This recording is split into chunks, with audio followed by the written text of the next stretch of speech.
Maraming tao ang kinikilig sa ideya ng kasal dahil ito raw ay panibagong yugto ng buhay ng dalawang magkarelasyon.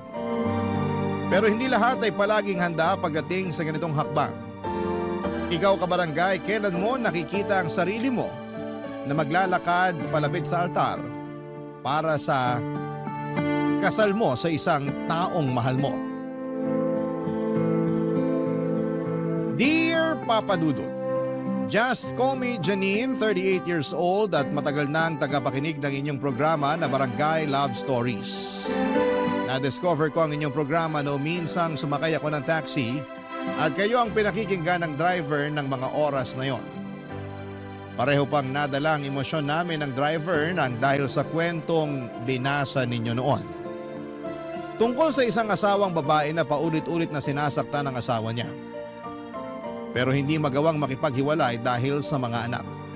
Mabuti na lamang at natapos ko ang kwento na yon bago ako bumaba ng taxi. Mula nga noon ay naging avid listener na ako ng inyong programa. Dalang-dala ako kapag tungkol sa magkarelasyon o pamilya ang kwento na inyong iniere. May mga oras kasi na nakaka-relate din ako sa kwento na para bang ako yung letter sender. Pero hindi ko naisip noon na darating ako sa point na ako naman ang gagawa ng sulat para ikwento ang isang bahagi ng buhay ko. Yung kwento ko na sa feeling ko ay makapag-iiwan ng aral sa mga kabarangay nating nakikinig ngayon. Sisimulan ko ang kwentong ito noong 5 taon na ang relasyon namin ni Eko. Nagkakilala kami noon sa isang outreach program na ginawa ng kumpanya kung saan ako nagtatrabaho. Nag-participate din kasi doon ang kumpanya nila kung saan kami nagkasama. Nang araw na yon ay mabilis kaming nagkasundo, naging close at nagkapalitan ng mga pangalan sa aming social media account. Hindi naging matagal ang ligawan namin pero masasabi ko talaga na wala sa tagal ng panliligaw ang itatagal ng isang relasyon.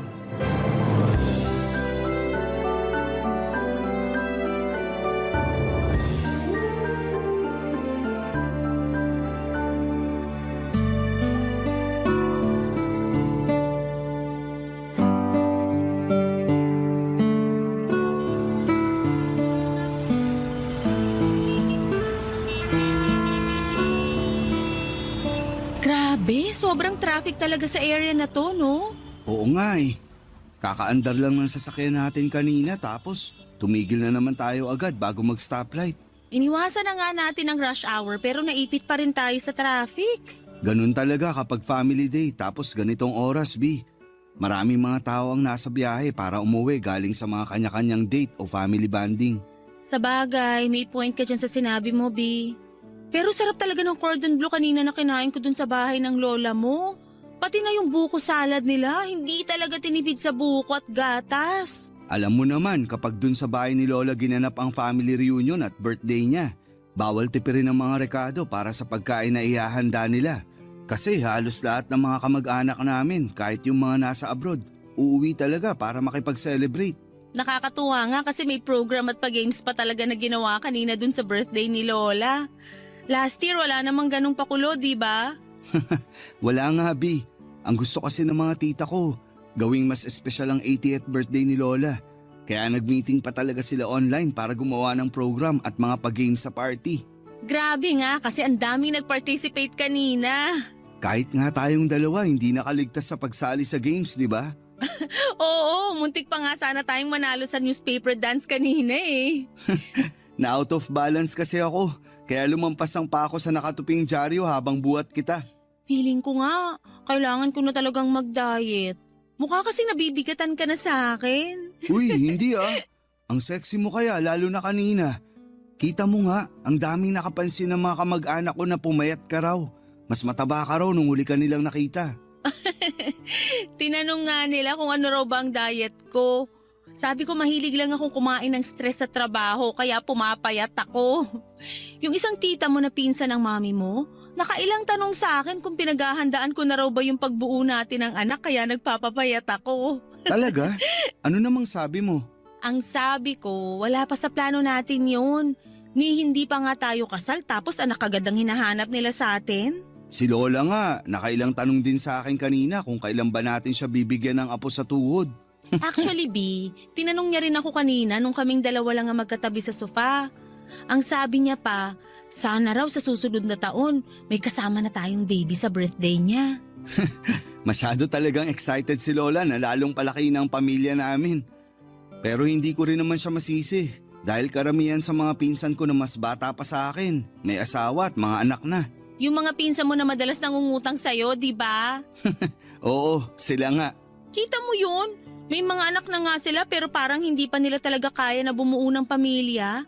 Kaya dapat, hindi minamadali ang pagpapakasal at pagbuo ng pamilya. Mas mahirap na ang buhay ngayon kumpara sa panahon ni na Lola. Kaya dapat din na maging mas tripling handa tayo bago tayo pumasok sa ganong klase ng responsibilidad. Papadudot masasabi ko na magkaiba kami ng ugali ni Echo. Sa aming dalawa, siya yung mas mahilig sa mga sorpresa. Mas makulit at mas maraming pakulo pagdating sa relasyon. Siya rin ang nagpaplano madalas ng mga out-of-town vacation namin. At maaga pa lang ay sinasabi na niya sa akin ang mga plano niya. Sa totoo lang kasi ay hindi ako mahilig magbakasyon. Lalo na sa malalayong lugar, Papadudot. Medyo workaholic kasi akong tao kaya ayoko nang naiiwan ng matagalang trabaho ko sa opisina. Naintindihan ko naman paminsan-minsan na kailangan din nating mag-relax at lumayo sa trabaho. Pero para sa akin kasi parte na ng pag-relax ko ang trabaho na ginagawa ko. At dahil nga sa tagal ng relasyon naming dalawa, kada family gathering na nagaganap, mapapamilya man ni Echo o pamilya ko ay palaging tinatanong kung kailan ba kami lalagay sa tahimik na buhay. Minsan nga ay pinipiloso po ko na lamang sila at sinasabi ko na tahimik naman ang buhay namin ni Echo. Sa sobrang tahimik ay halos hindi na kami nag-aaway na dalawa. Nakakasawa na rin kasing sagutin ng mga paulit-ulit na tanong nila, Papadudot. Hindi ko rin nagigets noon kung bakit parang kailangan pa na updated sila sa mga plano namin ni Echo para sa relasyon naming dalawa. Kami ni Echo ang magkarelasyon kaya kami lang dapat ang nakakaalam ng mga plano at depende yon sa amin kung sasabihin namin sa kanila. Yun tuloy ang madalas naming napag-uusapan ng katrabaho kong si Alice. Lalo na noong nagkasama kami sa binyag ng anak ng isa pa naming katrabaho, Papadudot.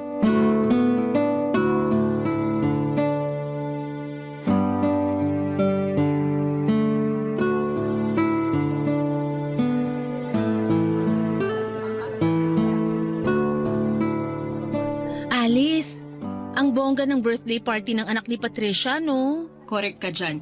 Alam mo bang narinig ko kanina na pinag-uusapan ng dalawang bisitang tungkol sa venue na to? Ano namang sabi nila? Malaki raw ang ginastos ni Patricia para sa birthday party. Halata naman. Sa setup pa lang nitong party, kabog na kabog na. Ang daming mga batang bisita pero parang hindi sila nahubusan ng papremyo sa pag-games nila. Tapos iba pa yung papremyo nila kanina para sa games ng matanda. Tingnan mo nga yung pagkain dun sa mahabang lamesa. Hindi pa nangangalahati pero nire-refillan na kagad ng mga waiter. Nag-birthday party din yung anak ko noon pero hindi ganito kabongga. Ayoko rin gumastos ng malaki para sa isang araw lang na birthday party, no? Kanya-kanyang trip lang din naman yan. Saka di ba nakwento rin ni Patricia na ang tagal bago sila nabigyan ng anak ng asawa niya? 4 na beses yata siyang nakunan nun, tama ba? Ang pagkakatanda ko, 5 beses siyang nakunan kasi may problema ang matris niya. Buti nga kahit papaano, nabigyan sila ng anak ng asawa niya. Ang hirap kaya para sa mag-asawang walang anak. Ibig sabihin lang nun, may perfect timing para sa lahat ng bagay na nangyayari sa buhay natin. Pero grabe, ang cute ng anak ni Patricia, no? Sobra! Tuwang-tuwa ako dun sa bata habang pinapanood ko siyang buksan yung regalo ko para sa kanya. Ang higpit ng yakap niya sa binigay ko na stuffed toy na unicorn. Mahilig siya sa stuffed toys, diba? Oo, kaya yun ang niregalo ko sa kanya. Nakakagigil lang talaga yung cuteness niya, lalo na kapag ngumingiti siya at lumalabas yung 2 dimples niya. Para tuloy, gusto ko na rin magkaanak kapag nakikita ko siya. Gusto mo pala eh. Bakit hindi pa kayo magpakasal ni Echo? Ang sabi ko, parang gusto ko pa lang. Pero hindi pa naman talaga buo ang loob ko. Alam mo, hindi ko talaga magets kapag nagiging topic natin ang tungkol sa bagay na yan. Ano namang mahirap intindihin sa hindi pa buo ang loob ko para bumuo kami ng pamilya? Hindi ko magets kasi parehas naman kayong may maayos na trabaho ni Eko. And so, Matagal na rin kayong magkarelasyon kaya bakit hindi pa kayo magpakasal? kasi nga ayoko pa. Alam ko sa sarili ko na hindi pa ako handa. Marami pa akong plano sa buhay ko. Gaya ng... Gusto ko pang tumaas ang position ko sa trabaho natin. Gusto ko makakuha ng sarili kong sasakyan at makapag-travel din abroad. Pwede mo namang gawin yan kahit kasal na kayo ni Eko. Hindi ganun kadali yun. May mga bagay ako na gustong gawin na para lang muna sa sarili ko. Oo, kasama si Eko sa mga plano ko para sa future. Pero marami pa akong gustong gawin sa buhay ko bago ako magpakasal at bumuo kami ng pamilya.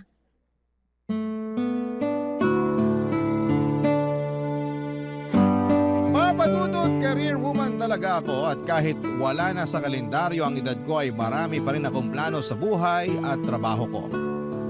Marami po akong goals na hindi naaabot kaya hindi ko talaga priority ang pagbuo ng pamilya. Alam ko naman na iba na ang setup ng pamilya ngayon kumpara sa pamilya noon. Mas malaya na ang isang babae na gawin ang gusto niya kahit na may asawa at anak na siya. Pero ganoon pa man alam ko na sa oras na magpakasal na kami ni Eko ay magkakaroon ako ng malaking adjustment sa buhay ko at kasama na doon ang career ko. Naalala ko pa nga ang sabi ni Eko noon na ang gusto niya sana kapag nagpakasal kami ay nasa bahay na lamang ako para matutukan ang pag-aalaga sa anak namin. Bagay naman papadudot na labis kong tinutulan. Mataas ang tingin at respeto ko sa mga housewife. Pero alam ko sa sarili ko na hindi ako ganong klase ng asawa sa hinaharap. Barangay Love Stories. Barangay Love Stories. Papadudot, hindi lang ang pamilya namin ni Eko ang nangungulit at nagtatanong tungkol sa kung kailan ba kami magpapakasal at pagkakaanak. Pati na ang mga kaibigan namin ay palaging tinatanong yon kapag nagkikita-kita kami sa labas. Sa circle of friend kasi namin ni Eko, kaming dalawa na lamang ang hindi pa kasal at wala pang anak. Inaanak nga namin halos lahat ng mga anak ng mga kaibigan namin. Kaya may mga oras noon na nakakapagod din talagang sagutin yung paulit-ulit nilang mga tanong. Pero minsan ay napapansin ko na sinasakyan ni Eko ang mga tanong na yon. Humihirit siya at sinasabi na kung siya ang tatanungin ay handa na raw siya. Napakasalan ako anytime sa kahit saang simbahan man. Siyempre tinatawanan ko lamang yon dahil ayaw kong gawing seryosong usapan ang tungkol sa bagay na yon. Ang pagpapakasal at pagkakaroon ng anak ay hindi naman contest na kailangan naming makipag-unahan. Maraming bagay o aspeto ang dapat na i-consider bago pumasok sa ganitong klase ng responsibilidad. Hindi pwede yung handa lang kami para masabi na oras na para magpakasal at bumuo kami ng isang pamilya, papadudot.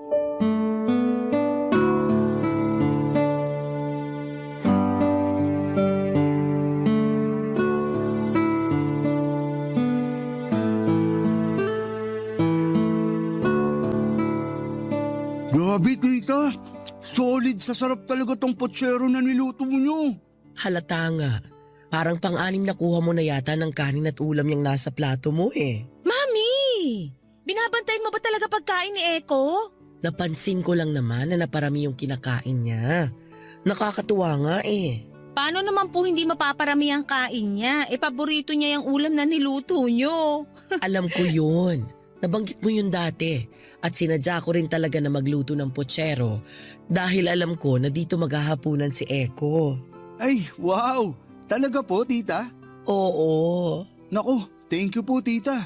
Kung alam nyo lang, dito lang po talaga ako sa bahay nyo nakakakain ng masarap na potsero. Dalas-dalasan mo kasi ang pagdalaw dito sa bahay para palagi kitang ipagluluto ng paborito mong ulam. Baka naman po makalimutan niyo ng iluto ang mga paborito ko dahil kay Eko ha? Di ka pa ba nagsasawa sa luto ko? Kahit kailan, hindi ako magsasawa sa mga luto nyo. Yan lang kasi yung hindi ko namana sa inyo. Madali naman pag-aralan ng pagluluto. Kailangan mo na rin simulan ngayon na gawin yon. Dahil kapag nagpakasal na kayo ni Eko, ikaw naman ang magluluto para sa kanya. Matagal pa naman pong mangyayari yun, Mami. Bakit naman matagal pa? Wala pa po yun sa plano namin. Aba, dapat pinagpaplanuhan nyo na yan ni Eko. Baka nakakalimutan mo. Wala na sa kalendaryong edad nyo pareho. Ano naman po kung wala na sa kalendaryong edad namin? Ibig sabihin, napag-iwanan na kayo ng mga tao sa paligid nyo. Yan din po ang sabi ng lola ko. Lahat po kasi ng kapatid ko, may asawa at mga anak na. Ako na lang po ang iniintay niya na magpakasal at magkaanak. Kita mo na, Janine? Hindi mo dapat hinahayaan na mapag-iwanan kayo ni Eko. Hindi naman po paunahan ng pag-aasawa at pagbuo ng pamilya. Kailangan pinaghahandaan po yun. Pero handa na kayo pareho, di ba? Hindi pa po. Bakit naman hindi pa? May mga goal pa po kasi ako sa trabaho ngayong taon at sa susunod na taon. Kailangan ko po munang unahin na maabot yung goal na yun bago ako magdesisyon tungkol dyan. Nandyan lang naman palagi ang trabaho, anak. Hindi yan mawawala. Pero ang edad at panahon ninyo ni Eko, lumilipas yan at hindi na pwedeng ibalik. Kaya dapat, hindi mo sinasayang sa trabaho ang lahat ng oras mo. Hindi naman po pagsasayang ng oras ang ginagawa ko sa trabaho. May mga plano lang po talaga ako na gustong matupad. May mga goal ako na gustong maabot pagdating sa career. Basta ako, tita. Ready na akong pakasalan si Janine. Kahit kailan at kahit saang simbahan pa niya gusto na magpakasal kami. Papadudot, may mga oras na hindi ko na napipigilan ang sarili ko na mainis. Kapag ang topic ng pagpapakasal ang paulit-ulit naming pinag-uusapan. Lalo na kapag may mga oras na sinasakyan nyo ni Eko. Ako kasi talaga yung naiipit kasi parang nawawalan ako ng kakampi. May mga oras kasi na sumasang-ayon talaga si Eko sa sinasabi ng ibang tao at dadagdagan niya pa. Nang naghihintay lamang siya na maging handa ako sa bago niya ako alokin ng kasal. Pero kung siya ang aalokin ko ng kasal ay kahit daw sa araw na yon ay kaagad niya akong pakakasalan. Hindi naman lingid sa kalaman ni Eko ang iba ko pang plano sa trabaho at sarili ko. Na gusto ko pang ma-promote kaya kailangan ko ring magpakasipag at magpasikat sa mga boss ko. Kaya nga may mga oras na natatanggihan ko ang mga out of town vacation na plano niya. Kasi noong mga panahon na yon ay nagpapakitang gilas talaga ako sa opisina namin. Bukod sa nakukulitan ako sa mga nagtatanong tungkol sa kung kailan ba kami magpapakasal, nape-pressure din talaga ako sa trabaho ko, Papa Dudut.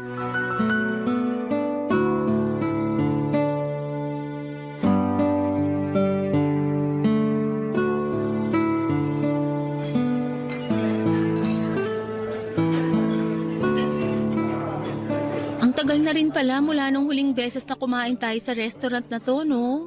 Oo, parang halos 1 taon na rin yung nakalipas. Ang layo din kasi nito mula sa workplace natin pareho eh. Pero worth it naman puntaan at kainan, di ba? Sobrang worth it. Ang sarap kaya ng kare-karing bagnet nila dito saka blueberry cheesecake. Nasira na naman tuloy yung diet ko. B, hindi mo kailangang mag-diet kasi hindi ka naman talaga tumataba. Akala mo lang yun, pero tuwing magtitimbang ako, palaging may nadadagdag sa bigat ko. Kahit dumoble pa ang timbang at lapad mo, hindi pa rin magbabago ang pagmamahal ko para sa'yo, B. Naku, humihirit ka na naman dyan. Nagsasabi lang ako ng totoo. Alam mo naman kung gaano ako kapatay na patay sa'yo, di ba? Patay na patay talaga. Oo, kasi di ba, 2 beses mo akong binasted nun. Kasi ang sabi ko, hindi ko pa priority ang pakikipagrelasyon noon. Kakalipat ko lang sa bagong trabaho ko kaya stressed pa talaga ako nung mga oras na yun. Oo, alam ko yun. Kaya nga hindi ka agad ako sumuko. Kahit parang wala nang pag-asa na sasagutin mo ako. Grabe ka naman, B. Nung una pa lang may pag-asa ka na talaga sa akin. Siyempre medyo nagpapakipot lang talaga ako saka alam ko rin sa sarili ko na hindi pa ako handang pumasok sa relasyon nung nakilala kita. Ayoko lang din na maging unfair sa'yo noon, kaya hindi muna kita sinagot. Oo, alam ko na rin yun. Kasi nasabi mo na rin sa akin ang tungkol doon. Pero thank you ah. Thank you saan? Kasi sa dinami-dami ng manliligaw mo, ako ang pinili mong sagutin. Makarami ka naman. Dalawa lang naman yung nagkasabay na manligaw sa akin noon. At ikaw lang ang in-entertain ko. Akala ko nga, hindi mo na uli ako tatawagan nung binasted uli kita sa pangalawang pagkakataon eh. Sinubukan talaga kitang tiisin. Pero ayun, hindi ko kaya. Kasi mahal na mahal talaga kita. Mahal na mahal din kita, Bi. Ay, ang sarap namang marinig ng mga salitang yan mula sa'yo, B. Pero grabe, ang bilis talaga ng panahon. Hindi ko napansin na 5 taon na pala ang relasyon nating dalawa. Ako rin, Bi. Akala ko nga, hindi mo matatagalan yung ugali ko kasi sobrang topakin ko. Okay lang, kasi mabilis naman ako nasanay. Grabe ka sa akin! Pakasal na tayo, B. Ano ka mo? Ang sabi ko, magpakasal na tayo, Janine. Ano bang nakain mo? Ba't ganyan ka magsalita? Hindi ko kailangan kumain ng kahit na anong kakaibang pagkain para itanong sa'yo ang tungkol sa kasal. Wala pa akong singsing ngayon pero handa na ako. Handa na akong pakasalan ka. Kahit mamaya o bukas at kahit saang simbahan mo pa gusto. Eko. Hindi na tayo bumabata, Janine. Gusto ko at gusto na rin ng pamilya ko na magpakasal tayo at magkaroon ng anak. Kaya ayoko nang sayangin ang pagkakataon na to para ayain kang magpakasal. Matagal ko nang alam sa sarili ko na handa na ako. Kaya gusto ko na sana Sorry, Eko. Pero ayoko pa. Ayokong pag-usapan ng kahit ano tungkol sa kasal. Kasi hindi pa ako handa. Hindi pa ako handa na magpakasal sa'yo at bumuo ng pamilya. Sana maintindihan mo na ayoko pa talagang magpakasal sa ngayon. Papadudot sigurado na ako na si Eko ang gusto kong makasama sa panghabang buhay. Siya lang ang lalaking nakikita ko na kasama sa altar at kapalitan ng pangako na habang buhay na pagsasama. Si Eko lang ang lalaking gusto ko na maging tatay ng mga magiging anak ko sa hinaharap. At bago ang gabi ng pagpopropose niya sa akin ay napansin ko na yung pagiging balisa ni Eko. May mga oras kasi noon na nahuhuli ko siyang nakatitig sa akin tapos kapag napatingin ako sa kanya, napapangiti na lamang siya bago umiwas ng tingin. Tapos napapadalas pa noon na isinisingit niya sa usapan namin ang tungkol sa plano para sa future naming dalawa. Kung saan ko raw ba gustong magpakasal, kung ilan ang gusto ko na maging anak namin, kung saan ko gusto na tumira, at kung ano-ano pang bagay na tungkol sa buhay may pamilya. Medyo kinakabahan na talaga ako noon kasi may kutob ako na kung saan papunta ang mga kakaibang kinikilos niya. Hanggang sa dumating na nga ang gabi ng pagpopropose niya sa akin. At nang gabi na yon, halo-halo na ang emosyon na nararamdaman ko. Hindi ko na rin halos maintindihan at isa lang ang sigurado ako. Hindi pa ako handa na magpakasal kay Eko. Barangay Love Stories. Barangay Love Stories. Papadudot medyo kinakabahan din ako kay Eko noon kasi nakita ko kung paano namula ang mga mata niya at nagpigil pa ng luha nang sabihin kong hindi pa ako handa na magpakasal sa kanya. Nagbitaw siya ng malalim na buntong hininga bago saglit na tumahimik. Saglit po kaming nagpakiramdaman bago naging seryoso ang boses niyang tinanong kung tapos na ba akong kumain at nang sabihin kong oo ay kaagad na niyang kinuha ang bill namin at binayaran yon. Sinabi niya na ihahatid na niya ako pauwi. Nang pauwi na kami sakay ng kotseng minamaneho ni Eko ay naging tahimik lamang talaga kami sa loob. Sobrang awkward talaga kasi wala ni isa sa amin ang bumasag sa katahimikan na yon. At pagkatapos ng gabing yon ay naramdaman ko ang panlalamig ni Eko sa relasyon naming dalawa. Hindi na niya ako masyadong tinatawagan at tinetext. Hindi na rin siya masyadong nag-reply sa akin. Naintindihan ko na nasaktan ko siya pero labis akong nalulungkot noon. Kasi hindi niya naiintindihan ang sitwasyon ko, Papa Dudut.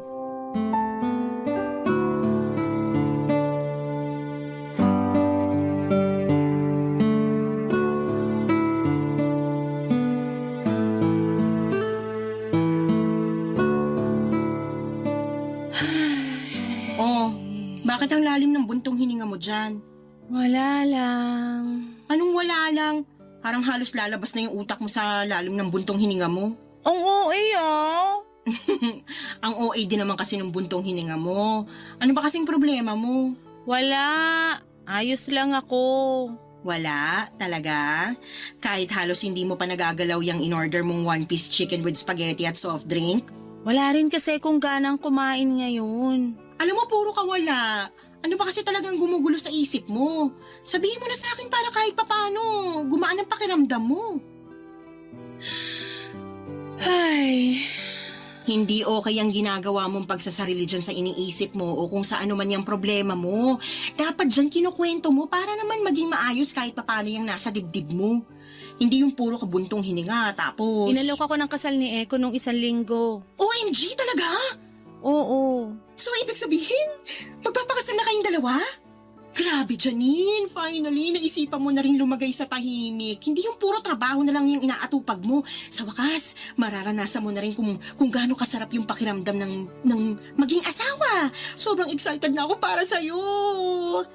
So, kailan niyo planong magpakasal at saang simbahan? May kilala akong wedding organizer na pwede makatulong sa inyo. Sabihin mo lang sa akin kasi malaki magbigay ng discount yun. Tsaka, ano pa sabi ng mami mo? Sigurado ako na pati siya. Excited na para sa inyong dalawa ni Eko.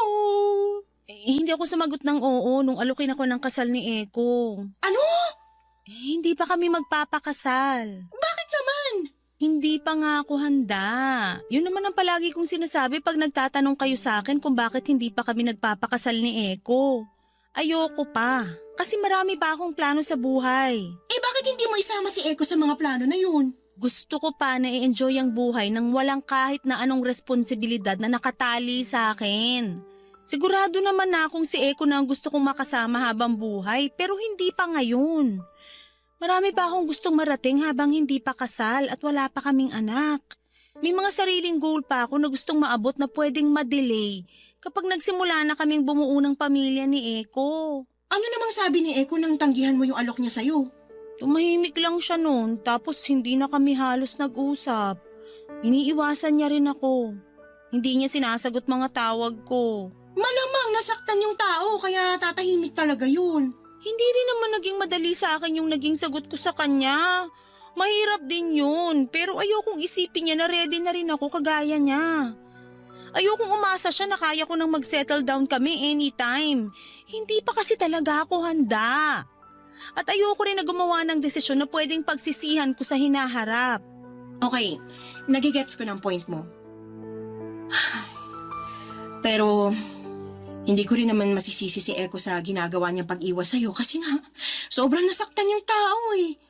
Bigyan mo lang ng konting oras para makapag-isip-isip siya tapos subukan mo ulit siyang kausapin. Subukan mong ipaliwanag ang dahilan kung bakit hindi ka pa handa na magpakasal sa kanya. Papa Dudut, hindi ko talaga alam kung ano bang mahirap intindihin sa salitang hindi pa ako handa. Kailangan ko bang ipaliwanag sa lahat ng mga tao na kapaligid sa akin na hindi pa ako handang magpakasal kasi may iba pa akong priority sa career ko? Na gusto ko pang ma-promote sa trabaho at may ibang mga plano pa ako at dahil alam ko sa sarili ko na hindi pa talaga ako handa. Ayoko namang tanggapin ang alok na pagpapakasal ni Eko sa akin kung alam ko sa sarili ko na napipilitan lamang ako. Ayoko rin talagang saktan ang damdamin ni Eko dahil mahal ko siya. Pero gusto ko lang talagang magpakatotoo. Kaya hindi ko talaga alam noong una kung nagkamali ba ako sa ginawa ko na pagtanggi sa alok na pagpapakasal ni Eko.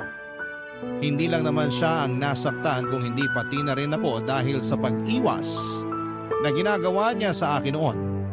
Nasasaktan ako, Papa Dudut, kasi parang hindi niya man lang sinubukang intindihin ang sitwasyon. Sa kabilang banda ako pa rin ang gumawa ng paraan para muli kaming magkausap ni Echo. Hinintay ko siya na makalabas sa building kung nasaan ang opisina nila.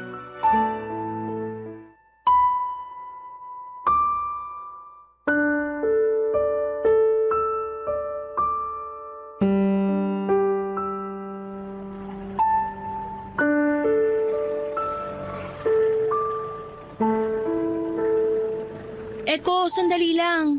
Anong ginagawa mo dito? Hinintay talaga kita para makapag-usap tayong dalawa. Kailangan ko makauwi ka agad, kaya sa ibang araw na lang tayo mag-usap, Janine. Eko, please naman. Huwag mo kong iwasan. Alam mo na kailangan nating mag-usap ngayon. Ano pa bang kailangan nating pag-usapan? Yung tungkol sa ating dalawa. Janine, malinaw naman, di ba? Malinaw na hindi mo tinanggap ang alok kung pakasalan mo ko. Oo, pero hindi naman ibig sabihin no na ayoko na magpakasal sa'yo. Wala naman akong balak na tapusin yung relasyon natin eh. Parang ganun na rin yun. Dahil pinaramdam mo sa akin na ayaw mo akong pakasalan. Tinanggihan ko yung alok mo ng kasal hindi dahil ayokong magpakasal sa'yo. Hindi pa nga kasi ko handa. Pero bakit nga? Bakit hindi ka pa handa hanggang ngayon? Janine, ilang taon na tayong magkarelasyon. Kulang na nga lang. Magsama na tayo sa iisang bahay dahil sobrang kilala na natin ang isa't isa. Ang hindi ko lang talaga maintindihan kung bakit palagi mong sinasabi na hindi ka handa. Mahal mo naman ako, di ba? Oo, sobra. At wala akong ibang gusto na makasama habang buhay kung hindi ikaw lang, Eko. Yun naman pala. Bakit hindi ka pa magpakasal sa akin kung mahal mo naman pala ako? Kasi ayoko ngang madaliin yung bagay na alam kong hindi pa ako handa. Eko, alam mo naman ang pinagdaanan ko sa buhay, di ba? Maagang nagpakasal sina mami at daddy noon kaya hindi naging madali ang buhay namin habang lumalaki ako. Naranasan ko kung paano tipirin ni na mami baon namin para lang may pambayad ng bill sa bahay. Nagutom ako nung bata pa ako pero hindi ko yun sinabi kay mami. Kasi nga alam kong sobrang gipit kami sa pera.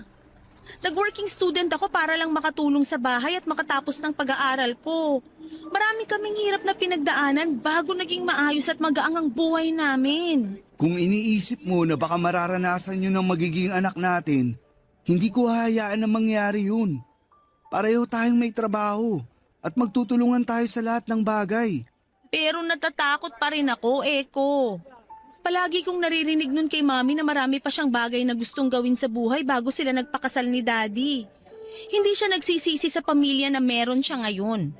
Pero nagsisisi siya na hindi niya nagawang enjoyin yung buhay niya nung wala pa siyang anak. So, natatakot ka na baka magsisi ka sa oras na pakasalan mo ko? Hindi sa ganon, Eko. Natatakot ako na baka magsisi ako sa oras na itali ko na yung sarili ko sa isang napakalaking responsibilidad. Hindi naman laro ang pagpapakasal eh. Mas lalong hindi laro ang pagbuo ng sariling pamilya. Marami pa akong gustong marating sa career ko at marami pa akong goals na gustong maabot. Hindi mo ba maaabot ang mga yon ng kasama ko? Gusto kong patunayan sa sarili ko na mas may itataas pa ang estado ng buhay ko sa sarili kong pagsisikap. Gusto ko rin munang makita na mas gumanda pa ang takbo ng career ko.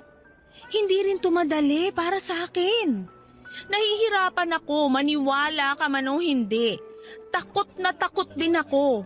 Kasi baka mawala ka sa akin. Eko, mahal kita.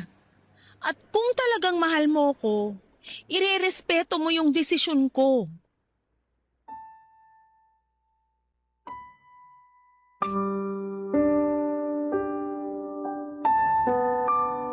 Papadudot wala talaga kaming naging major na away noon ni Eko. Kahit magkaiba kami ng personality ay hindi yun naging issue sa ilang taon na relasyon naming dalawa. Pero nang taon na yon ay masasabi ko talagang nasubok ang katatagan naming pareho. Ilang buwan na pareho kaming tuluyan ng lamig sa isa't isa na akala ko ay mauuwi na talaga sa hiwalayan. Pagkatapos kasi naming mag-usap ay humingi muna ng space si Eko mula sa akin na ibinigay ko naman sa kanya. Hindi ko alam kung naiintindihan niya ba ang point ko na ayoko lang na maranasan ng magiging anak namin ang naranasan ko noon sa pamilya ko. Ayokong bumuo ng pamilya na wala masyadong maayos na plano. Kaya naman halos 2 buwan din na wala kaming komunikasyon ni Echo at sa mga buwan na yon ay pinilit kong mag-focus sa trabaho. May mga oras na hindi ko mapigilang maiyak, lalo na kapag nasa bahay na ako dahil sobrang nami-miss ko na si Echo. Hanggang sa dumating ang araw na siya na mismo ang gumawa ng paraan para muli kaming magkausap at magkaayos. Muling naging maayos ang relasyon namin ni Echo. Sinabi niya na naiintindihan niya na raw ang sitwasyon ko bilang isang babae at kaparehas niya na hindi pa handa sa mas malaking responsibilidad sa buhay. Nakakatuwa lang kasi naging bukas ang isipan niya para sa naging desisyon ko noon. Alam ko na hindi talaga madali sa kanya ang ibinigay kong sagot. Pero binigyan niya pa rin ang pagkakataon na maayos ang relasyon namin. Isang pagkakataon na pareho naming hindi pinagsisisihan. Pagkalipas kasi ng 3 taon ay nagpakasal na kami ni Echo at ngayon ay may 2 ng anak. Dito ko na rin po tatapusin ang sulat ko, Papa Dudut, at sana ay may naiwan ding aral ang kwento naming ito na hindi dapat minamadali ang isang desisyon lalo na kung ito ay makakaapekto sa buhay natin. Bago tayo pumasok sa isang panibagong yugto ng buhay natin ay dapat alam natin sa sarili natin na handa tayo physically, financially, and mentally. Ang inyong forever kapuso at kabarangay, Janine. Dear Papa Dudut, naniniwala ba kayo sa kasabihan na kapag bumitaw tayo sa isang bagay na pinangahawakan natin ay mas nagiging magaan ang lahat? Ako kasi oo. At yun ang eksaktong pakiramdam na gusto ko nang gawin sa relasyon namin ng girlfriend kong si Almira. Pero bago ko ikwento ang dahilan kung bakit gusto ko nang bitawan ng relasyon namin, pabati muna ng isang mapagpalang tanghali sa inyong lahat. Nakatulad kong avid listener ng Barangay Love Stories. Itago niyo na lamang po ako sa pangalang Benji, 31 years old at taga Mandaluyong. Nagtatrabaho ako sa isang BPO company sa Pasig simula nung 18 years old ako. At kung ilalarawan ko ang sarili ko ay masasabi ko namang may itsura ko. Abulin din ng mga babae at binabae pero straight gaya ko. Regular sa gym at sumasali sa mga running event. Non-smoker pero umiinom ng alak paminsan-minsan. Basta for me ay health is wealth. Namatay kasi sa cancer ang father ko noong 17 years old ako kaya simula noon ay iningatan ko na talaga ang sarili ko. Pero mabalik tayo sa sinabi kong habulin ako ng mga babae at binabae. Totoo yon. Lalo at may pagka-playboy din ako. Kahit nung teenager pa lamang ako at nagpatuloy yon noong nagtrabaho na ako sa call center.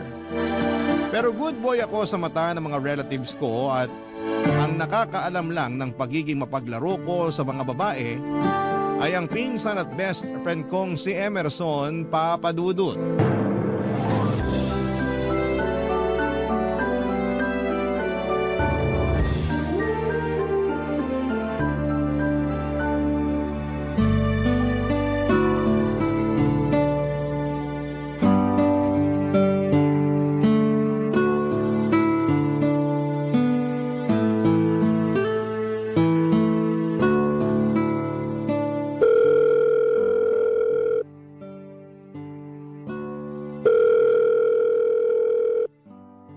Tagal naman sagutin yung tawag ko.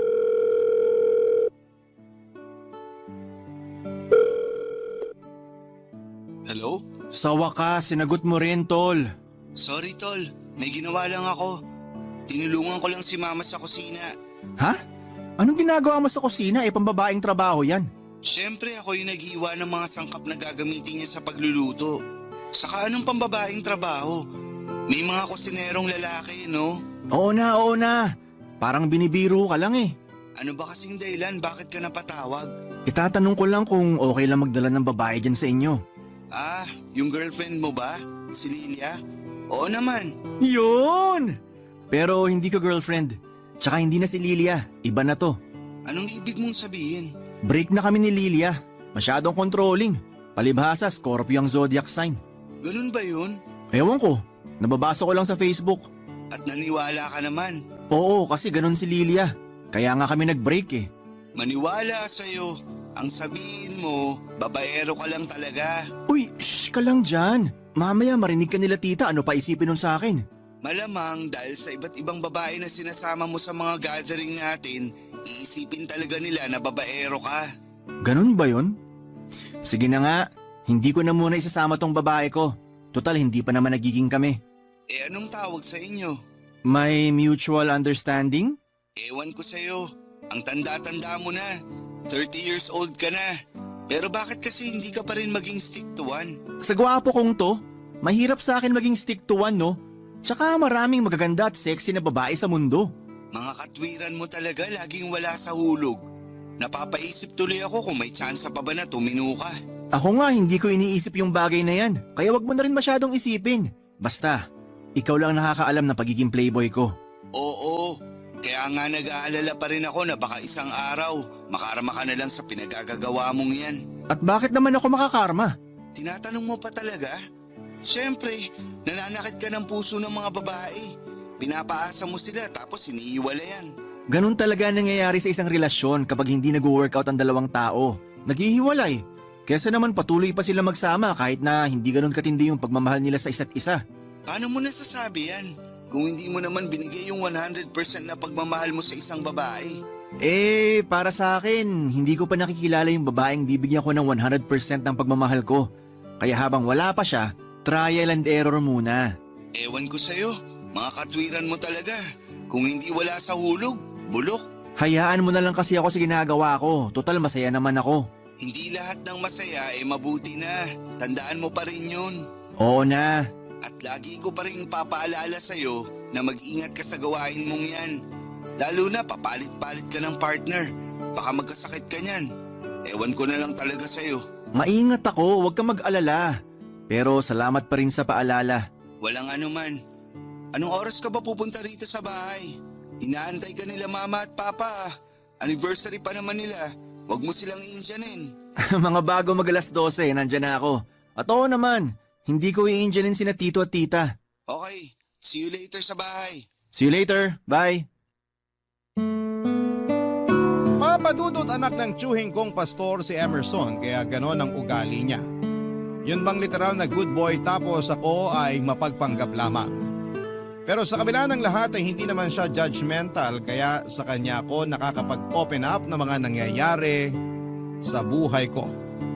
Kasama na nga doon ang pagkakaroon ko ng iba't ibang karelasyon. Alam ko na hindi nakaka-proud na magpapalit ng partner pero hindi talaga kasi ako makontento sa iisang babae. Pero nagbago ang lahat nung nakilala ko si Almira. 29 years old siya ng panahong yon at nagtatrabaho sa isa sa mga leading bank sa bansa. Nagkakilala kami sa party through a common friend. Ang masasabi ko lang ay na-starstruck talaga ako noon sa kagandahan niya. Tapos ang puti at ang kinis din ang balat niya. Siyempre bilang attracted ako sa ganong klase ng babae ay kahinaan ko si Almira. Kaya naman mabilis pa sa alas 4 na pinormahan ko siya. Hiningi ko kaagad ang number niya at bagay na hindi naman niya pinagkait sa akin.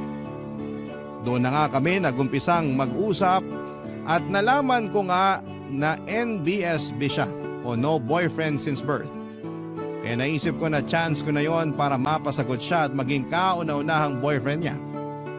At hindi nga nagtagal ay nagbunga ang pangungulit ko sa kanya. Effort at panunuyo. Nang pumayag siyang magpaligaw sa akin, papadudot.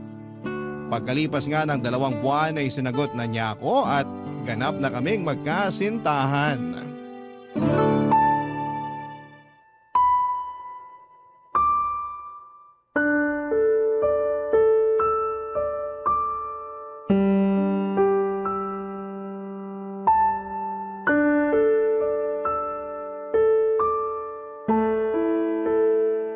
Mahal, ano bang ginagawa natin sa lugar na to?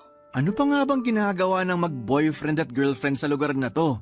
Kaso Eddie! hindi pa ako handa eh. Ha? Hindi ka pa handa saan? Saan pa ba? di dun sa ginagawa ng mag-boyfriend at girlfriend sa motel. Pambihira ka naman. Kaya nga kita dinala rito para gawin na natin yung bagay na yon. Akala ko naman willing ka kasi sumama ka. Nung una, willing ako pero biglang nagbagong isip ko eh. Hindi pa pala ako handa. Labo mo naman eh. Bakit hindi ka pa handa? Nandito na tayo. Hindi ko rin ma-explain basta yun yung nararamdaman ko. Sorry. Siguro natatakot ka no? Oo, hindi ko rin alam gagawin ko eh. Basta sabayan mo na lang ako. Huwag kang matakot. Tuturuan naman kita eh. Kaya lang 'di ba, dapat ginagawa lang ng mag-asawa yung bagay na yun. At kanino mo naman nalaman yan? Anong kanino nalaman? General knowledge yun. Ang mag-asawa lang ang may karapatang gawin yung bagay na gusto mong gawin natin. Noon yon, pero hindi na ngayon. Masyado mo naman tinatali sarili mo sa makalumang panahon eh. Kainis ka naman. Huwag ka namang mainis oh. Sinasabi ko lang naman sa'yo yung nararamdaman ko eh. Paano naman yung nararamdaman ko? Sa lagay yung sa'yo lang mahalaga kasi babae ka? Benji naman, please, huwag kong sumigaw. Paano hindi ako sisigaw? Nakakainis ka na. Kung umasta ka, akala mo teenager pa tayo. Kung nasa mga ganong edad pa lang tayo, baka pwede pa yung sinasabi mo. Kaso ang tatanda na natin eh. Alam ko naman yun, kaya nga sorry kasi bigla ako nag-back out. Kung ganyan lang din gagawin, mabuti pa umalis na lang ako. Saan ka naman pupunta?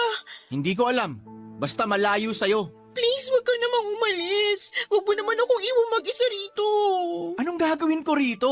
Ayaw mo naman may mangyari sa atin. Di aalis na lang ako. Bahala ka na sa buhay mo. Nagtatampo ka ba? Hindi ba halata? Halata kasi daig mo pa yung batang nagtatantrums dahil hindi na pagbigyan. Lalaki ako at may pangangailangan ako. Kung hindi mo kayang ibigay sa akin yun, mabuti pa, wag mo na lang akong insultuhin. Kung ano-ano pang sinasabi mo dyan. Sorry no kasi. Ano bang pwede kong gawin para hindi ka na magtampo? Alam mo kung anong gagawin mo. Matanda ka na. Hindi ko na dapat sabihin sa'yo yun. Ganun ba? Pero sabi mo sa akin kanina tuturuan mo ko. Ha? Kanina, sabi mo. Oo naman. Pero ibig bang sabihin yan, pumapayag ka na? Oo. Yahoo! Promise, hindi ka magsisisi. Kaya lang pwede bang magdahan-dahan ka lang kasi first time ko pa lang eh. Oo naman. Akong bahala sa'yo. Sisiguraduhin ko mag-i-enjoy ka ngayong gabi. Kasama ako.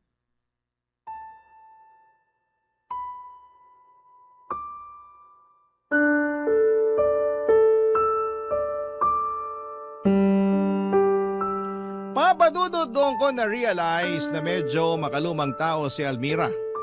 Pati na rin ang pag-iisip niya pero buti na lamang at hindi ako nahirapang kumbinsihin siya. Naayos lang na gawin namin ang bagay na yon dahil nga moderno na ang panahon. Kaya masayang-masaya talaga ako nung pumayag siyang may mangyari sa amin ang gabing yon. At mas lalo lang nadagdagan ang kaligayahan ko sa dibdib. Dahil ako papadudot ang unang lalaki na nakagalaw sa kanya. Hindi ko na masyadong idedetalye pa pero isa lang ang masasabi ko, pinaka the best. Na experience ang nangyari sa amin ang unang gabi ni Almira. Hindi nagtagal ay siya na ang nag-i-insist na may mangyari sa amin at sobrang saya ko noon. Siya na ang madalas na nagyayaya sa akin at sino ako para tanggihan ang paanyaya ng isang katulad niya. Hindi ko rin may paliwanag pero ang galing ni Almira sa parteng nabibighani niya ako hindi lang sa pisikal niyang katangian at galing sa pakikipagromansa kundi maging sa buong pagkatao niya. Alam ko, nang mga panahon na yon na natagpuan ko na ang babaeng mamahalin ko ng 100%. Barangay Love Stories. Barangay Love Stories.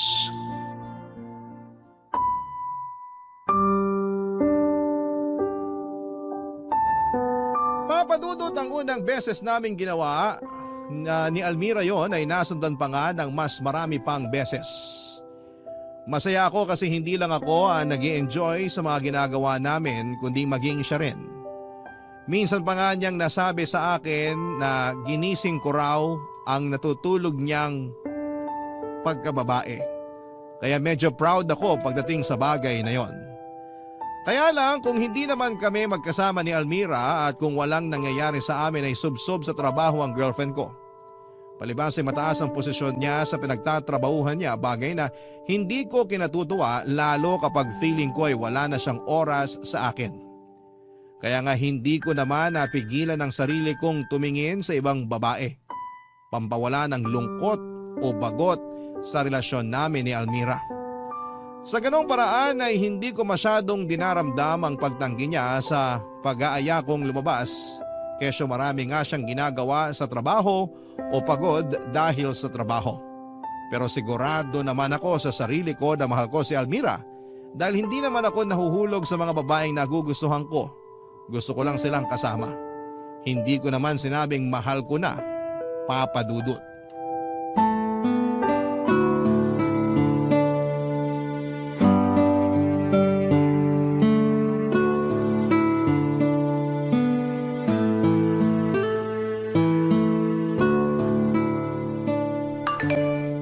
Uy, nag-reply na rin siya.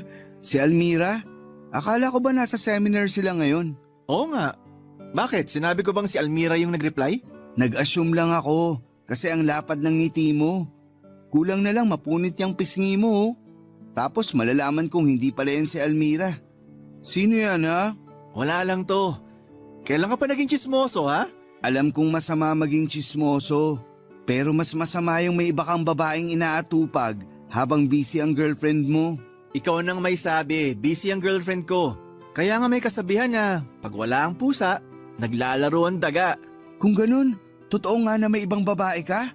Relax ka lang dyan, tol. Paano ako magre-relax? Mukhang bumabalik ka na naman sa pagiging babaero mo. Akala ko pa naman nagbago ka na nung makilala mo si Almira. Akala ko rin nagbago na ako. Pero kasalanan naman niya kung bakit ako humahanap ng atensyon sa ibang babae. Paano naman niya naging kasalanan?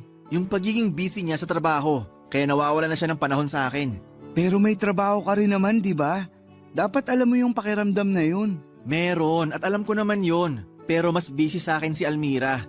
Nakakatampo na yung ilang beses niya rin tinanggihan mga pagyaya kung lumabas kami. Kaya nang bababae ka na lang.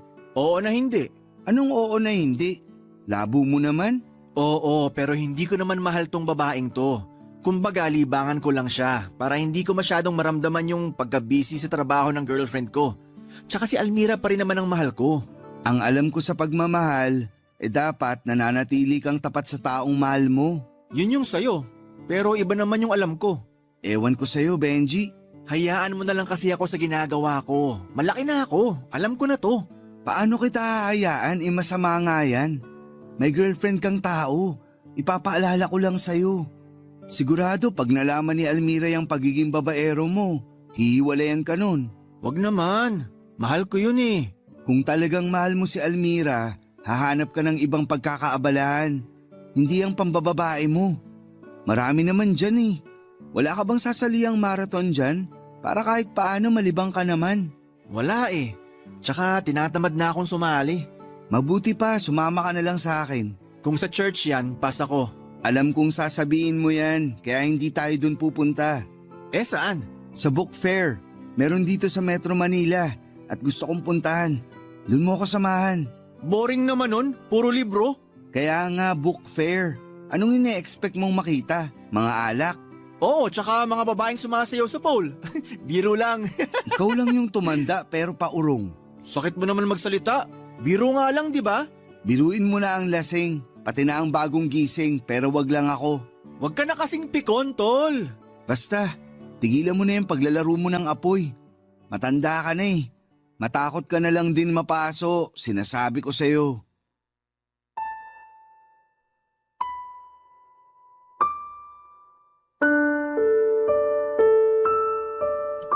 Papadudot aminado naman ako na masama na ma-in love pa ako sa ibang babae lalo na at may girlfriend na ako. At si Almira nga yun. Pero sa totoo lang ay mahirap kalimutan ang mga bagay na kinasanayan ko na. Buti na lang talaga at nandyan si Emerson para magpaalala sa akin na dapat ay maging loyal na ako sa iisang babae kung ayaw kong makarma pagdating ng panahon. Sino ba naman ang gustong makarma, hindi ba? Saka tama rin naman siya nang sabihin niyang Hindi na ako bumabata para maglaro pa rin ng apoy. Malaki ang utang na loob ko sa pinsan kong si Emerson dahil napakatyaga niya sa akin. Kasi malamang kung malamang, malalaman lang ng iba naming kamag-anak ang mga kalokohan ko. Lalo na sa pakikipagrelasyon ay baka itakwil nila ako. May ugali kasi sila na ayaw nila na nababahira ng kahihiyan ng angka namin, lalo na at karamihan sa mga kamag-anak namin ay may tungkulin sa simbahan. Pero syempre wala namang tao na pinanganak na perpekto at kabilang na ako doon. Bata pa lamang ay hindi na ako close sa parents ko dahil pinipilit nila sa akin ang relihiyon nila. Kulang na lang ay itakwil ako ng mga magulang ko at dahil wala naman akong kapatid ay wala akong nagiging kakampi. Pero nung nagkasakit ang mama ko, ako ang nag-alaga sa kanya. Ganon din si Papa kaya naman noong nawala sila bagaman masakit, ay laking luwag naman sa dibdib ko yon. Hindi kasi birong mag-alaga ng may sakit lalo na at mag-isa ka lamang sa buhay. Papadudot mabilis na lumipas ang mga araw at sa tulong po ni Emerson ay nakadiskubre ako ng bagong hobby na magugustuhan ko kaya naman hindi na ako kating-kate na makapang babae. At yun nga ay ang pagluluto. Nag-aral akong magluto ng iba't ibang putahe mula sa recipe book na nabili ko sa book fair na pinuntahan namin ng pinsan ko para kay Almira. Sa ganong paraan ko na-impress ang girlfriend ko at masayang-masaya ako kapag nagugustuhan niya ang putaheng hinahain ko, Papa Dudut.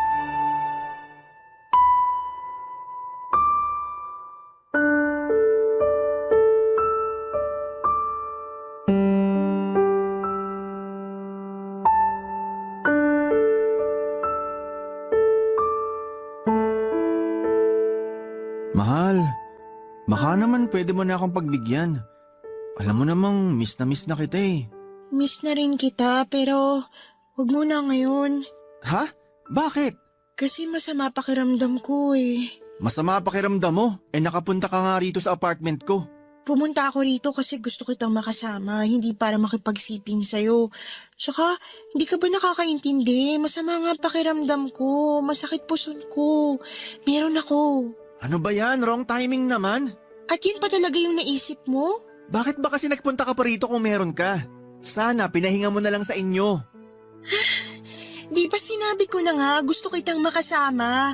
Akala ko ba miss mo na ako tapos ngayon kulang na lang ipagtabuyan mo rito ako sa apartment mo nung nalaman mong meron ako? Ganun na lang bang tingin niyo sa aming mga babae? Para usan? Hoy, hindi naman ganyan tingin ko sa'yo ah. Hindi raw. Pero bakit yun ang nararamdaman ko? Ang bihira naman oh. Alam ko ako yung nagtatampo rito. Pero sa lagay mukhang mas ikaw pa yung masama ang loob sa atin ah. Ano ulit yun? Nagtatampo ka na naman kasi hindi ka napagbigyan sa gusto mo mangyari. Siyempre, lalaki ako. May pangangailangan ako. Tsaka tagal mong naging busy. Ngayon na nga lang tayo nagkasama. Kaya umasa ako na mapagbibigyan mo na ako. Hindi ka ba nakakaintindi? Masama nga ang pakiramdam ko tsaka meron ako. Oo na, naiintindihan ko naman. Hindi mo na kailangan paulit-ulitin pa yon. Kaya nga sabi ko sana di ka na nagpunta rito. Ah, baka naman kaya ka nagpunta rito kasi gusto mong magpaalaga sa akin ha? Bakit? Masama ba? Hindi, pero busy ako. Busy saan? Wala ka namang ginagawa ah. Meron na. May laro raw kaming basketball mamaya ng mga tropa ko. Niyaya nila ako kaya sasama ako. Sumali ka ng basketball eh hindi ka naman marunong mag-dribble. Sobra ka naman. Kaya nga sumali para matuto. Pwede bang saka ka na lang pumunta sa laro nyo. Dito ka na lang muna. Samahan mo ko. Mag-banding tayo. Ano naman gagawin natin? Mag-movie marathon. Marami magagandang pwedeng panoorin ngayon. Alam mo namang hindi ako mahilig manood ng movie. Para sa akin, pag-aaksaya lang ng oras yun. Pwede bang mag-aksaya ka na muna ng oras kasama ko? Yun lang naman kasi yung pwede natin gawin ngayon lalo na ang sakit-sakit ng puson ko. Please. Ano pa nga bang magagawa ko? Konsensya ko pa kung iniwan kita rito sa ganyang kalagayan. Thanks, mahal. Kahit mukhang napipilitan ka lang. Huwag mo nang banggitin yung bagay na yon. Lalo ko nawawalan ng gana eh. Sige ka, iiwanan kita rito. Sorry na. Mabuti pa, Pagluto mo na lang ako ng masarap para gumaan-gaan naman yung pakiramdam ko. At nautusan pa nga ako. Hindi kita inuutusan, okay? Tsaka huwag ka nga umasta na akala mo aping-api ka sa relasyong to. Lalo lang sumasama loob ko sa'yo eh. At ikaw na naman ang masama ang loob. Totoo talaga yung kasabihan na only women, children, and dogs are loved unconditionally. A man is only loved under the condition that he provides something. Ay, mapapasana all ka na lang talaga. Papadudot, masama pa rin ang loob ko kay Almira ng mga panahong yon dahil hindi niya napagbigyan ang gusto kong mangyari. Bukod sa wrong timing din ang pagkakaroon niya ng period kaya mas nadagdagan lang ang inis ko. Kaya nga pinaramdam ko sa kanya na masama talaga ang loob ko sa pamamagitan ng pagtitiis na wag siyang kibuin ng buong araw kahit na nag-i-insist siya na magbanding kami sa pamamagitan ng panonood ng pelikula. At nagpatuloy pa nga ang silent treatment ko sa kanya ng sumunod na araw. Ewan. Sa dinami-rami ng mga babae na naging partner ko ay ganito pala ang pakiramdam kapag nagsettle ka na sa isa. At sa totoo lang ay hindi na ako natutuwa kasi pakiramdam ko ay nakadepende na kay Almira ang kaligayahan ko. Yun bang tipong siya lang ang kailangan ko para sumaya, na hinahanap-hanap ang atensyon niya at apektado ko kapag pinagkakait niya yon sa akin dahil sa trabaho o sa ibang bagay. Tiwala naman ako na walang ibang lalaki si Almira dahil mahal niya ako. Kaya ang kalabang ko na lang talaga papadudot sa kanya ay ang trabaho niya. Bagay na sa tingin ko ay mas matimbang sa kanya kesa sa akin. Nang mga panahong yon, papadudot. Barangay Love Stories. Barangay Love Stories. Papadudot, sa huli ay nagkabati rin kami ni Almira. Inopen up ko kasi sa kanya ang frustration ko sa relasyon namin. Bagay na pinakinggan naman niya. At bilang mga adult ay natuto kaming mag-compromise sa isa't isa. Masasabi ko na masarap din pala na magkaroon ng permanenteng karelasyon lalo na at willing siyang gawin din ang lahat para mag-workout ang aming pagsasama. Masasabi ko na naging maayos ulit kami ni Almira sa nagdaang 3 buwan hanggang isang araw ay bigla na lamang nagbago ang lahat. Hindi lingid sa kalaman ko ang madalas na pagkakasakit ng girlfriend ko. Nagsimula yon noong nagkaroon siya ng period at hindi na tumigil sa loob ng 1 buwan. Nang kumonsulta siya sa gynecologist, na-diagnose siyang may abnormal uterine bleeding. Niresetahan siya ng gamot para huminto ang pagdurugo at tumigil naman yon pero hindi niya sinabi sa akin na bumalik din pala pagkalipas ng 2 linggo. May tampuhan pa nga kami noon kasi hindi niya ako sinamahan sa outing namin ng mga katrabaho ko. Kesyo trabaho na naman niya ang dinahilan niya.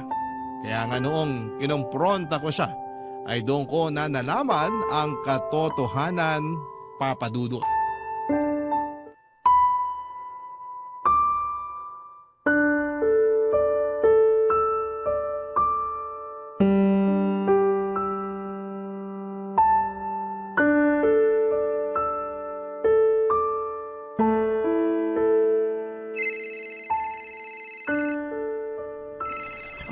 Sino ba yan? Aga-aga. Storbo. Hello? Hello, mahal. Oh, mahal. Aga pa. Napatawag ka. Oo nga pasensya ka na. Busy ka ba? Hindi naman, pero natutulog kasi ako. At naistorbo mo lang naman ako. Alam mo namang graveyard shift na kami. Kaya tulog ako sa araw. Pasensya ka na, nakalimutan ko.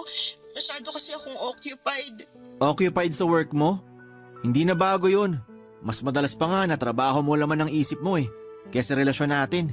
Ayoko magsimula ng away, pwede ba? Hindi pwede kasi may init ulo ko ngayon. Lalo sinira tulog ko. Kailan ka ba magmamature? Alam mo, tama yung nakwento mo na sinabi sa'yo ni Emerson na tumatanda ka ng paurong. Grabe ka naman. Kung tumawag ka lang para ipamukha sa akin ng bagay na yan, mabuti pa, ibaba ko na tong phone para makatulog na ako ulit. Pag ako napuyat talaga mamaya sa trabaho, sisisihin kita. Mamaya mo na ibaba. Bakit ba kasi? May gusto ka bang sabihin? Oo, meron. Ano ba yun? Sabihin mo na bago pa kita matulugan. Antok na nga sabi yung tao eh. Ano kasi, nalaman ko na yung result ng biopsy ko, mahal. Ha? Anong biopsy? Yung tungkol sa pagdurugo ko. Bumalik kasi ulit yung pagdurugo kahit na umiinom na ako ng gamot na nireseta ng gynecologist ko, kaya pinayuhan niya ako na magpa-biopsy. Yun yung kukuha sila ng sample cells o tissue sa katawan mo para itest sa laboratory. Sandali. Hindi ko kasi masyadong maintindihan. Hinay-hinay ka muna, okay? Kagigising ko lang, yan agad bungad mo. Sorry, kasi hindi ko lang alam kung paano tatanggapin yung result. Natatakot ako, mahal. Ano ba yung result? Yung diagnosis, hyperplasia with atypia, ibig sabihin, cancer. May cancer ako, mahal. Sigurado ka ba dyan? Baka nagkamali lang sila. Hindi sila pwede magkamali, mga eksperto yun. Ano na raw gagawin sa'yo? Hindi ko alam. Hindi ko pa alam. Ayoko pang alamin kasi natatakot ako. Hindi naman pwede yon. Kailangan mong alamin kasi mas nakakatakot kung wala kang gagawin. Siyempre meron naman, pero sa palagay mo ganun kadali tanggapin yun? Akala ko hormonal imbalance lang yung nangyari sa akin eh. Na simpleng pagdurugo lang na madadaan sa gamot, pero bakit naman nauwi sa ganito? Hindi ko alam yung sagot sa tanong mo, pero pupuntahan na lang kita. Nasaan ka ba ngayon? Nandito ako sa may convenience store malapit sa clinic ng gynecologist ko. Puntahan mo na ako rito kasi naiiyak na ako. Huwag kang umiyak. Nakakahiya naman sa ibang tao na makakakita sa'yo. At nakuha mo pa talagang isipin sila kaysa sa akin. Huwag ka na makipagtalo. Paalis na ako. Diyan ka lang, pupuntahan kita. Wag na, uuwi na lang ako. Kaya ko na palang sarili ko. Almira naman! Bye. Hello? Hello? Mga babae talaga.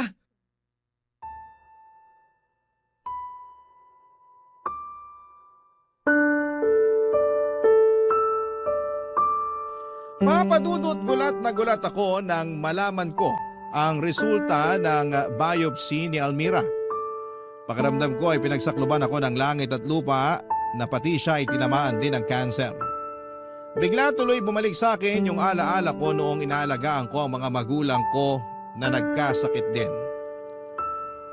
Bagaman hindi cancer ang kinamatay ni Mama, yun naman ang cause of death ni Papa.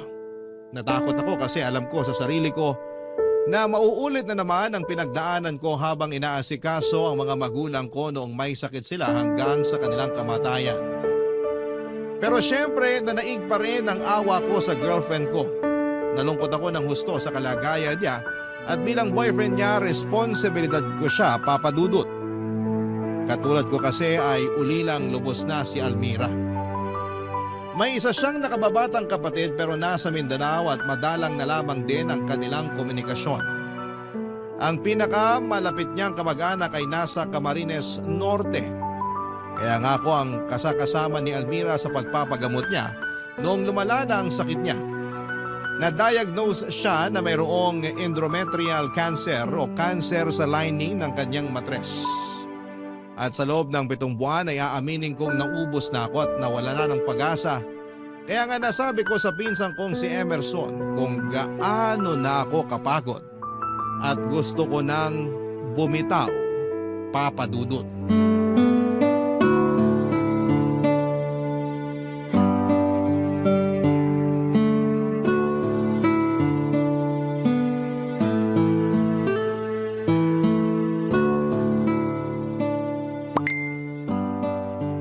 Wow, ang sexy naman niya.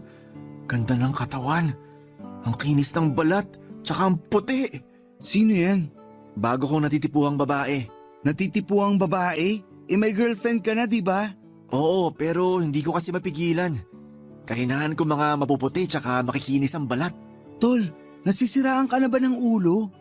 Alam mong may girlfriend ka pero nakuha mo pang mambabae. Ipapaalala ko lang sa'yo na may sakit si Almira. Dapat inaalagaan mo siya at hindi pinasasakit yung ulo niya. Yun naman ginagawa ko. Inaalagaan ko siya. Pero nakakapagod na. Anong sinabi mo? Nakakapagod nang mag-alaga sa kanya. Parang hindi naman kasi umuokay yung kalagayan niya. Parang di naman tumatalab yung mga gamot sa kanya. Pareho na kaming nawawalan ng pag-asa na baka gumaling pa siya. Kaya nga mas lalo mo siyang alagaan. Lalo mo siyang tutukan. Kasi kailangan ka niya ngayon. Pero pagod na nga ako, tol. Hindi ka ba nakikinig? Pagod na ako. Nung nagkasakit parents ko, ako nag-alaga sa kanila. Wala akong katulong. Kasi wala rin naman akong mga kapatid. Kung dumadalaw man kayo sa kanila, saglit lang. Pag umalis kayo, ako na lang yung naiiwan sa kanila para asikasuhin sila. Kaya nga nung namatay sila, aaminin ko na medyo nakaramdam ako ng konting kaginhawaan sa dibdib. Kasi wala na akong aasikasuhin pa.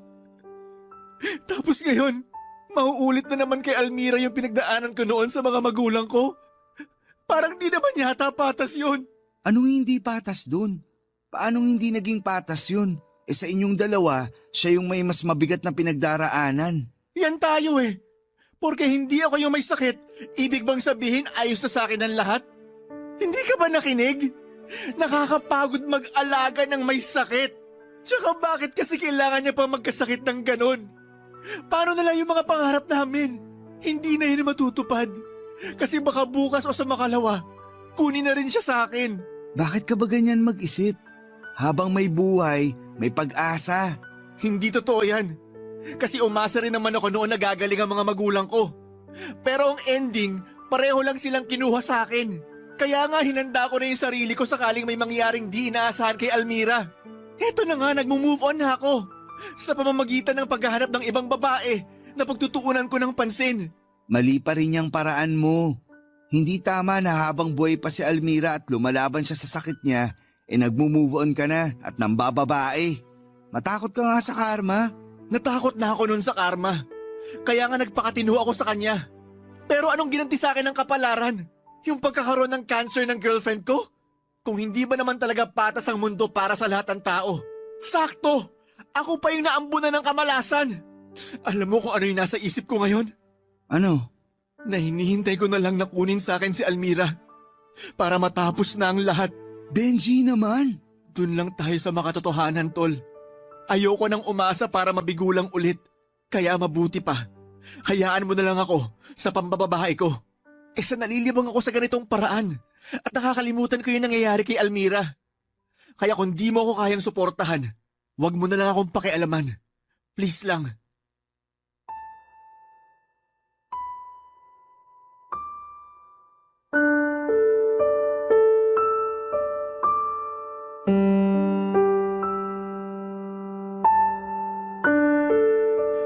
Papadudot, hindi nyo ako masisisi kung ganon ako mag-isip dahil napaka-unfair ng tadhana sa akin. Sa lagay, yun ba ang premyo ng pagiging mabait at stick to one sa isang relasyon? Yun ba ang balik ng karma kapag tuluyan na akong nagpakatino? Yung bibigyan ako ng partner na aalagaan ko katulad ng mga magulang kong may sakit noon at sa huli ay kukunin na lamang din sa akin. Kung oo, sana hindi na lang pala ako nagbago.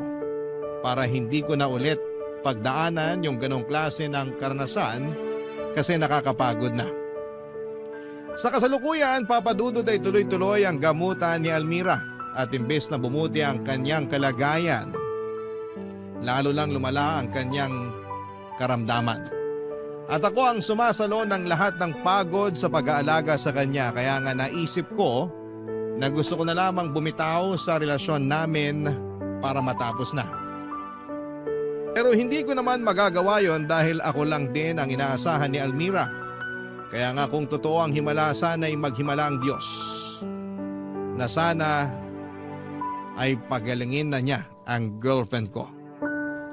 Hanggang dito na lamang po ang sulat ko, Papa Dudut. Sana po ay mapili po ninyong i-ere ang kwento ng buhay ko sa Barangay Love Stories. Umaasa ako na sana mapayuhan ako ng mga kabarangay natin para naman mabigyan po ako ng pag-asa na manatili sa aming relasyon ni Almira at huwag bumitaw. Maraming salamat po and God bless sa inyong programa at sa inyong istasyon. Ang inyong forever kapuso at kabarangay, Benji.